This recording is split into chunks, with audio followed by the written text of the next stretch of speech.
US has shaped the world around you. It has likely either protected you Light them all up. or bombed you, and influenced the rules of the global order we all live by. Now, Donald Trump is ripping up the playbook. In places like Venezuela, Greenland, Ukraine, and beyond. So, is this just chaos? Or is there a strategy behind it all?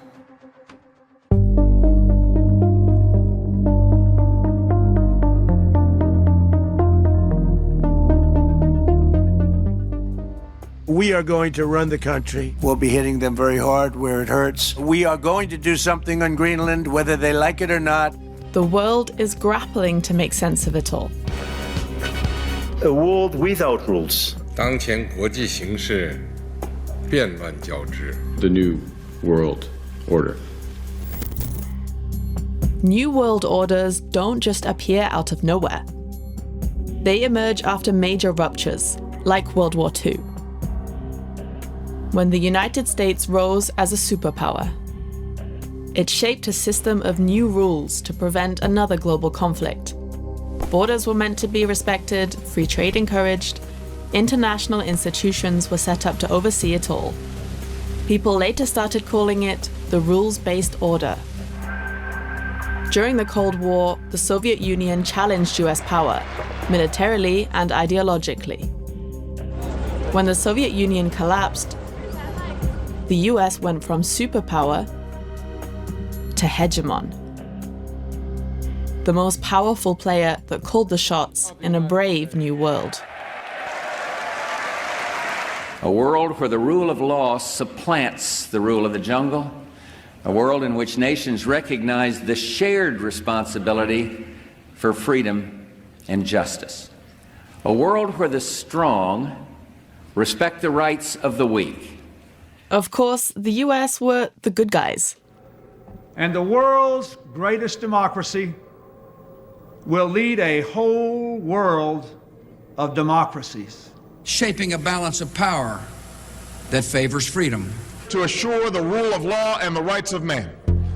Sure, this was often just lip service. The US ignored international law when it found it convenient, like when it invaded Iraq, held suspects without charge or trial, and in other cases.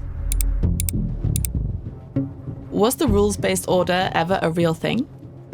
Most of what people mean when they say rules-based international order is actually just this period of US sort of dominance since the end of the Cold War. Emma Ashford is an analyst on US grand strategy. American hegemony was in many ways much more liberal than what came before it, right? Open free trade, some norms around things like protection of civilians and human rights and democracy. The fundamental point to make here is that it was US power that enabled this period. Enter Donald Trump, demanding others' territory, slapping on tariffs, and pulling the US out of international organizations. What is this? Withdrawing from the World Health Organization? Ooh, that's a big one. Is there anything that could stop you if you wanted to? Yeah, there's one thing, my own morality, my own mind. It's the only thing that can stop, and that's law. very good. I don't need international law. I think President Trump is destroying the order that made the United States and its allies safe and prosperous. This is Kori Schake. She worked at the National Security Council under former Republican President George W. Bush. No dominant power in history has had as much voluntary cooperation as the United States has gotten since 1945. And we get that voluntary cooperation because we don't behave in the way Donald Trump is behaving. And many in his administration share the hostility to the international system. The post-war global order is not just obsolete, it is now a weapon being used against us. We live in a world in the real world, Jake, that is governed by strength, that is governed by force, that is governed by power. America first, peace through strength, brought to you by the War Department. So, what's shaping such perceptions? I think that the rules-based order, such as it was destroyed over the last 15 years by Xi Jinping and Vladimir Putin. Alexander Gray worked at the National Security Council in Donald Trump's first term. It's become counterproductive to us to still operate as if the world is in the 1990s when it's not. And candidly, we're now reverting back to something that looks much more like earlier periods in world history. And I think the Trump administration is just trying to adapt to that. And the US is flexing its muscles in the Western Hemisphere, as we saw in Venezuela. When US forces snatched Nicolas Maduro after months of military buildup in the Caribbean. Trump wants to dominate this part of the world. He spells it out in the National Security Strategy. That's a document every US president makes about their strategic objectives. Trump's is all about America first. Trump refers to the Monroe Doctrine, formulated 200 years ago by US President James Monroe. It was a message to European powers. We're in charge here, don't bother us. The US now says it sees similar threats today from China and Russia.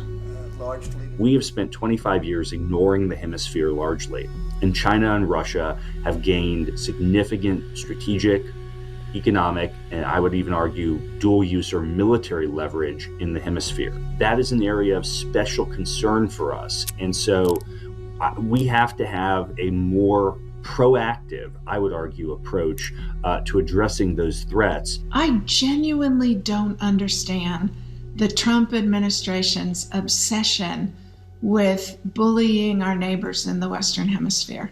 It seems to me incredibly self-defeating. We don't have major security challenges in the Western Hemisphere. The US won the geopolitical lottery. And now Trump wants to cash in, from Venezuelan oil to Greenland's rare earth minerals. A grab for valuable resources.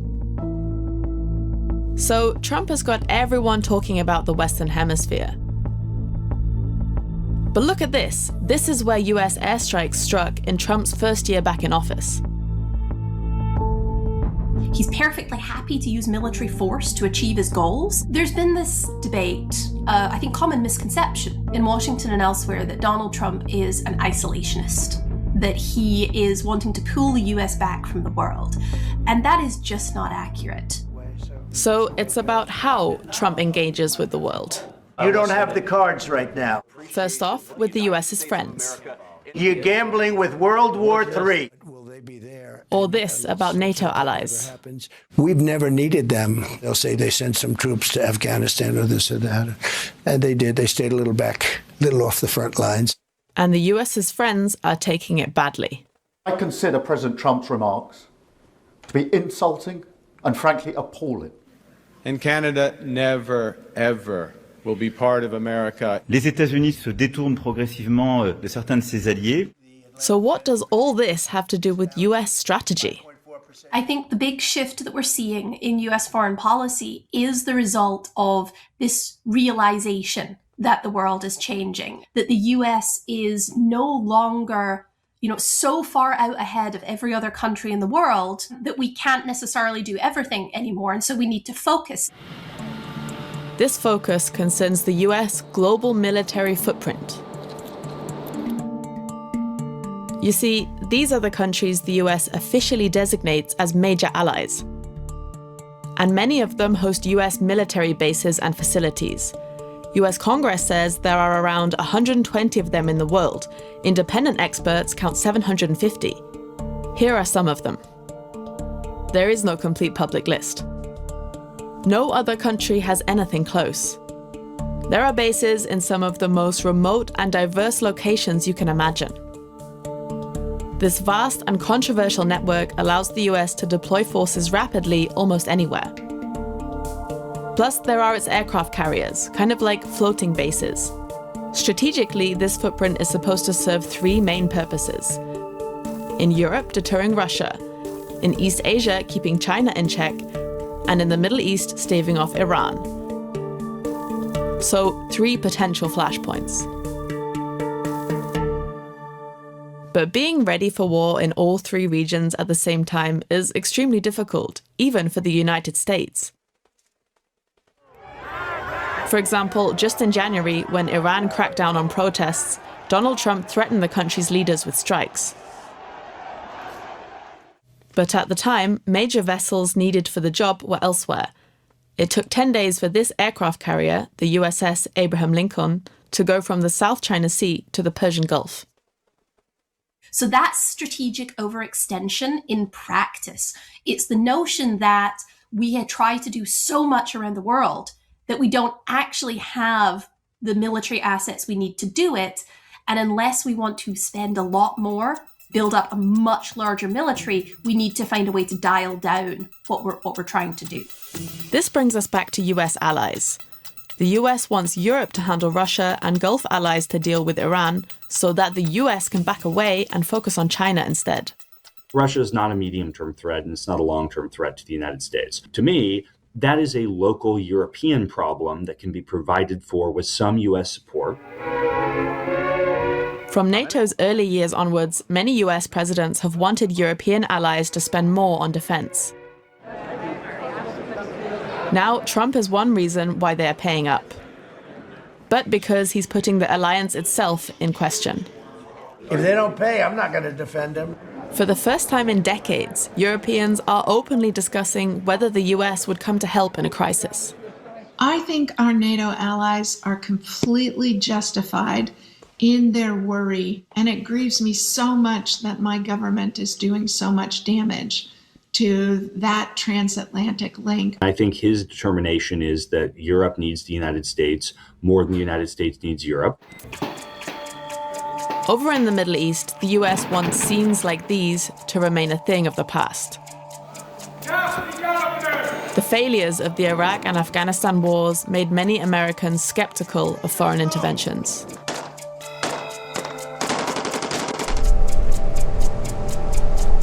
Every president since Obama has tried to pull back from the Middle East and then sort of got pulled back in by some crisis. Trump's latest standoff with Iran shows that leaving the region altogether is not that simple. So Trump is buying into some long-standing US strategy aims. What's different with Trump is that he doesn't necessarily support allies when he doesn't think there's anything in it for the US. Alliances are America's superpower. They magnify our own strength, and they are the basis of our security and our prosperity. The Trump administration doesn't understand that. They're doing material damage to it. I think alliances are not, they're not human beings. They're neither good nor bad. Alliances serve a purpose or they don't. So I think the president's simply changing the expectations about what does a good ally mean. And he is changing other expectations too. You want me to say really terrible things about Putin and then say, "Hi, Vladimir, how are we doing on the deal?" That doesn't work that way. Donald Trump is engaging with America's foes. One of the bigger shifts this administration has made, and the one that I think is actually very, very good for US statecraft, is their willingness to talk to anybody. We've gotten this habit of refusing to talk to bad actors around the world because that would be seen as something bad, right? If we actually talk to Russia about what's happening in Ukraine, that's seen as giving something to the Russians. But that's not how great powers actually achieve their interests. So that's great power diplomacy. But what about the interests of smaller countries, the ones that are actually on the sharp end of these deals? I certainly think Russia has been emboldened by the radical shift in Trump's attitudes about Russia's invasion of Ukraine. I mean, he's basically taking the Russian position against a free and democratic society fighting desperately for its sovereignty and its survival. It's China that is now the priority for the US, the only country growing so fast that the US sees it as a threat to its own global dominance. Trump was the first president to call China a strategic competitor back in his first term. The US has been expanding its military footprint in the Indo-Pacific to deter China, for example, in the so-called First Island chain of US bases around Taiwan and the South China Sea. Trump has since dropped the tough talk and is mostly talking economics with Beijing. But he's a very tough negotiator. There are two ways to look at this approach to dealing with US foes. The first argues that Trump could be prepared to accept China's and Russia's neighborhoods as being their spheres of influence, where they can do as they wish, much like the one he wants for himself in the Western Hemisphere. The second view argues that Trump still wants to keep Beijing in check, and you need to read between the lines of his national security strategy.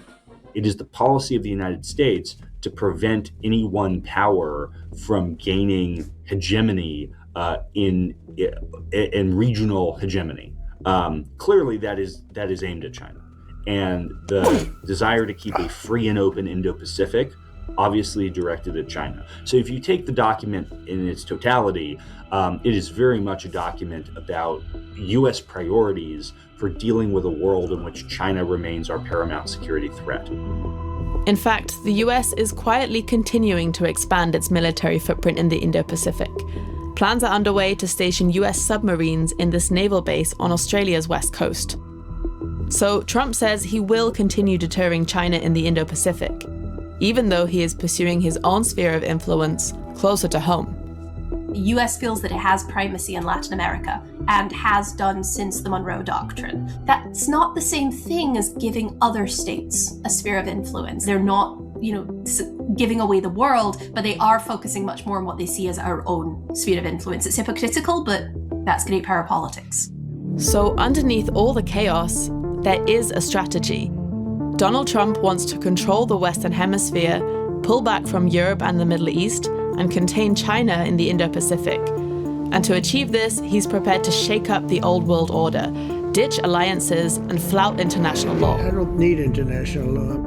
We could end here, but the story goes on. Some US allies are licking their wounds, trying to find a new direction by confronting their own hypocrisy.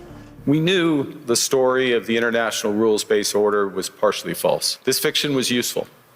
And American hegemony in particular helped provide public goods, open sea lanes, a stable financial system, collective security, and support for frameworks for resolving disputes. And we largely avoided calling out the gaps between rhetoric and reality.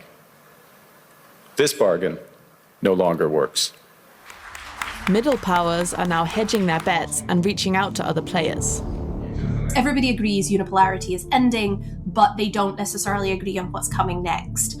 I tend to think that we're looking at some kind of multipolar system, which is to say the US and China as very powerful states, but others as important. So the global order is fragmenting. The US no longer calls the shots alone. It's drifting away from rules and values it once claimed to defend, and doubling down on military power. And the world we live in is about to get a lot more unpredictable.